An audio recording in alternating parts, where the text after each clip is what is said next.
Hello, my friends. I'm Isaac Whitehead Jr., the Senior Pastor of First Baptist Church, Gainesville, Georgia. And I want to talk about managing our teaching and our preaching environment. Managing our teaching and preaching environment. And some of those who are school teachers, educators, I should say, probably know what I'm talking about. Maybe the Lord inspired me through my preparation for our new way of doing Bible study, which is through our YouTube channel. That's correct. No in-person Bible study just yet. And I know it's not in person, but neither would I call it impersonal.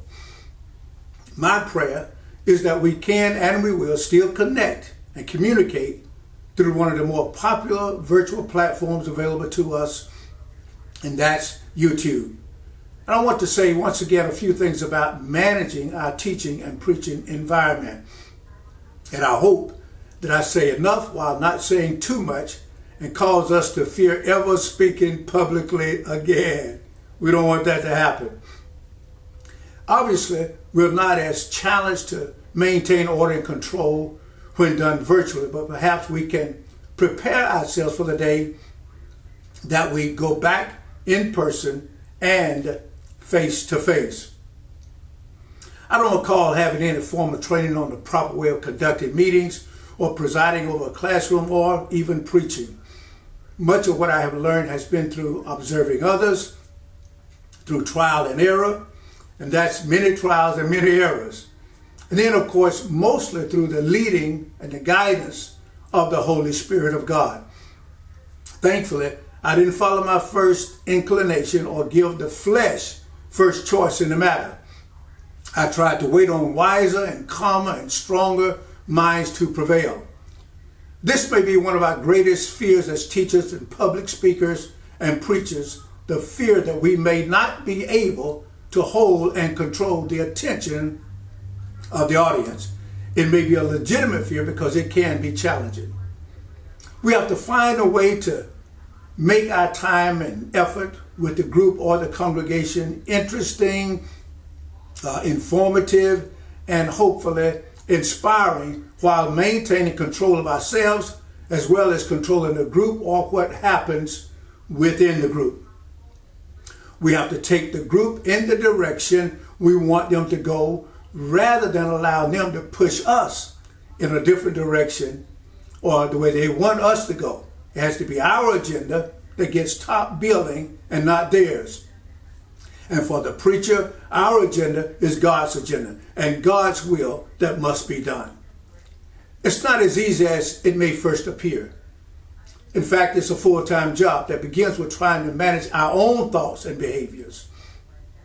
And we're managing our thoughts, our recall, and the order of our thoughts, all while keeping out everything not relevant and anything that might interfere with or impede the flow of our lesson.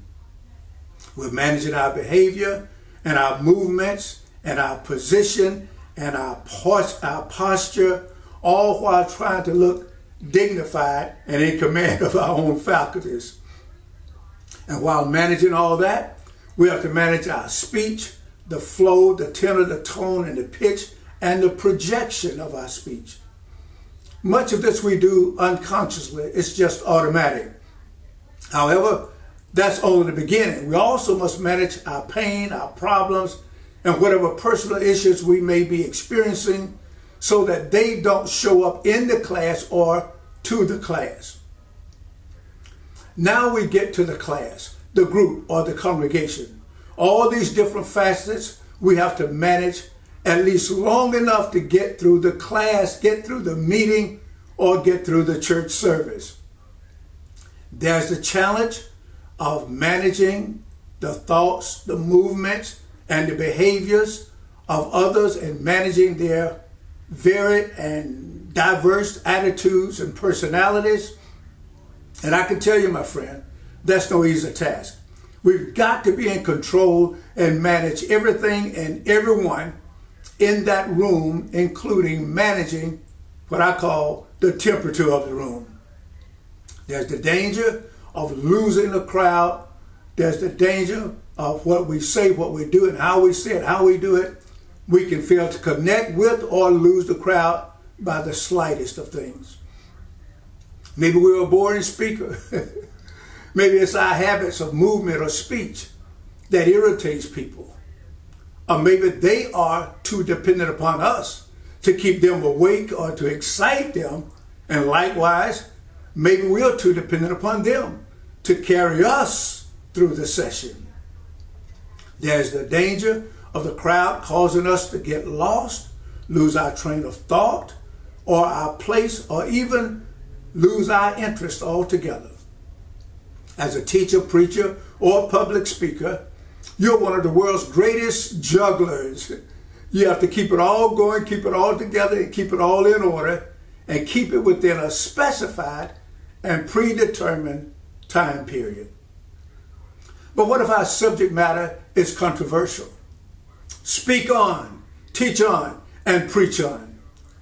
What if people deliberately try to distract us with questions and comments or their behavior? I say again, speak on, teach on, and preach on. And remember, correcting a distraction can be more of a distraction than the original distraction. Okay? What if people try to divert our attention from our assignment? Speak on, teach on, and preach on. Now we have a few elementary tools to work with. So, all right, the time has come that it's all in our hands. The moment is ours. The room is ours. The people are ours. Now what shall we do? Well, don't panic. And remember, it all really belongs to God. And it's all in His hands. But we certainly have a role to play. So be ready when the time comes. First thing I want to give you. Prayer, prayer, prayer, and more prayer.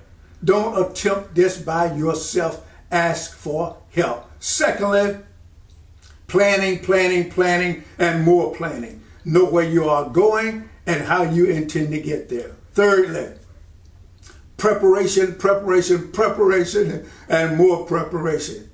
2 Timothy 2:15 says, study to show thyself approved unto God, a workman that needed not to be ashamed, and rightly dividing the word of truth. Preparation. Then, fourthly, practice, practice, practice, and more practice. It's serious enough that we want to get it right. Then fifthly and finally, perform, perform, and perform with confidence and with joy. Relax and have a good time and enjoy yourself. When you have the mic, the desk, or the podium, be a puppet in God's hand and let Him use you. Okay, my friend? All right. We've simply got to learn how to manage, listen, our teaching, our preaching environment. We've got to learn how to do it. We must be in control, under the guidance, of course, of the Holy Spirit of God. We can't allow people to divert our attention, to distract us by bringing up the subjects that they want to talk about.